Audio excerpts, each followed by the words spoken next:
Hi, guys. Come on in and join me for another episode of Break It Down for me, Christina. My name is Christina Wynn, and I want to be your favorite business expert. If this is your first time tuning into my channel, here's what you should know about me. I am a business advisor with the Small Business Development Centers Network, which is a free advising service. I'm the owner of a small business development consulting company, the Wynners Club. Make sure to visit our website to see all of the services that we offer. And I am a business trainer and facilitator. I created the Wynners Club online course and pitch competition. We are currently recruiting for cohort 3. A link will be in the description box below so that you can learn more about that. Today, we are going to talk about how to write a great capability statement. More specifically, I'm going to share 9 building blocks that you can use for any capability statement that you produce. Before we get into the 9 building blocks and creating a good capability statement, let's talk about what a capability statement is. It is very similar to a resume, and it gives a quick assessment of what you are capable of doing, i.e., the name a capability statement. It also highlights your skills and your track record of success. So now that you understand what it is, a resume for your business, let's talk about when you would use a capability statement. You would use a capability statement when you are working with buyers at any government agency or corporation, and you want to give them a quick 1 page of information that covers everything that is important and relevant about your business. Another example of when you would use a capability statement is when you attend conferences or trade shows of any type. Let's break down those 9 building blocks of creating a great capability statement. The first is your company description. So, this is going to provide a quick overview of the company's background, and you will want to make sure you include the number of years that you've been in business. This is typically a 1 paragraph summary, and again, it gives a high level description about the company and the company's background. The second building block of a capability statement is the primary products and services component. This section is also referred to as your company's core competencies. This is where you list your key products and services that you sell. When you think about creating a capability statement, think about who that buyer is and what products and services they care about. So, the third building block in creating a great capability statement are codes. I'm going to go ahead and post a link from the last video that I did. I really break down the different codes that buyers are looking for to identify what product or service that you offer.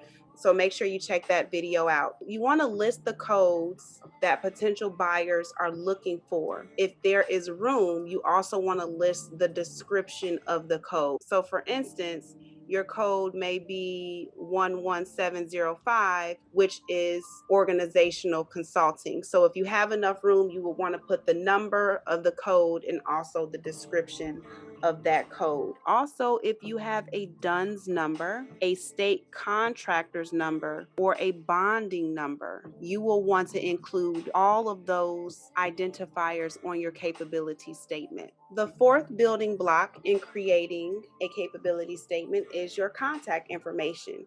Now, although this may be straightforward, of course I need contact information, right? Well, let's talk a little bit more specifically about how you would want to list that out. When you are doing your contact information section, you want to make sure you specifically are giving your email address as the point of contact. You want to make sure you are giving your direct phone number and not an 800 number if you have an 800 number. You want them to get directly to you.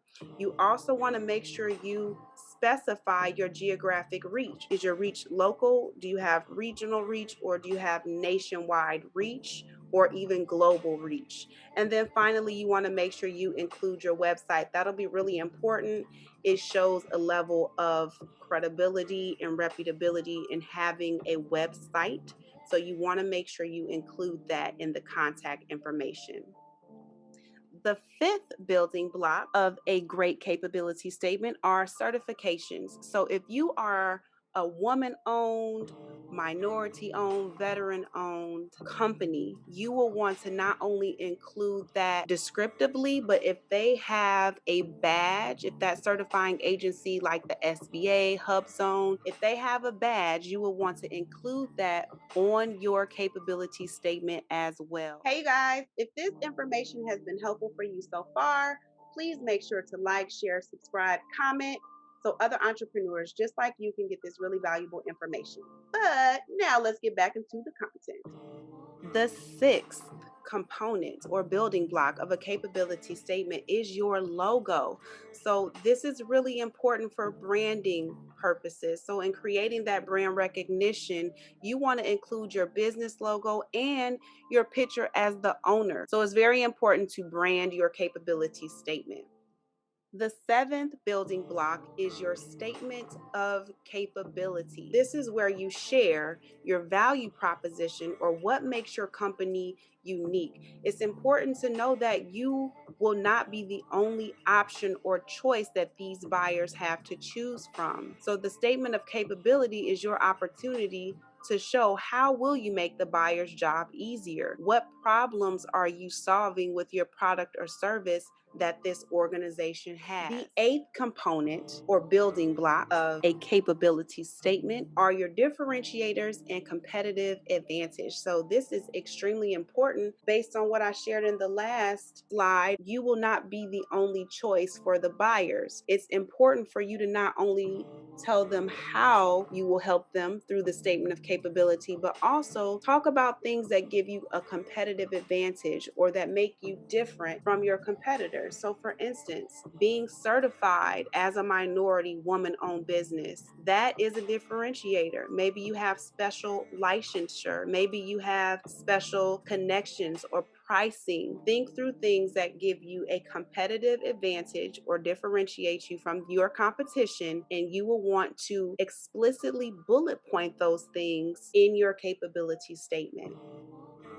The final building block of a great capability statement is past performance. So, no, I'm not talking about the dances you used to do when you were a child. We're talking about past performances that are applicable to the capability statement that you are creating. So, you want to include 2 to 4 statements of proven outcomes. So these are past clients, and you want to actually describe what you did with those past clients. And you can also use current clients, but what's most important is that you are putting projects that are applicable to whatever service you are creating this capability statement for. And you want to put the bigger, more impactful performances on your capability statement. The certification and procurement space is one of our places of specialty, so we would love to be able to support you.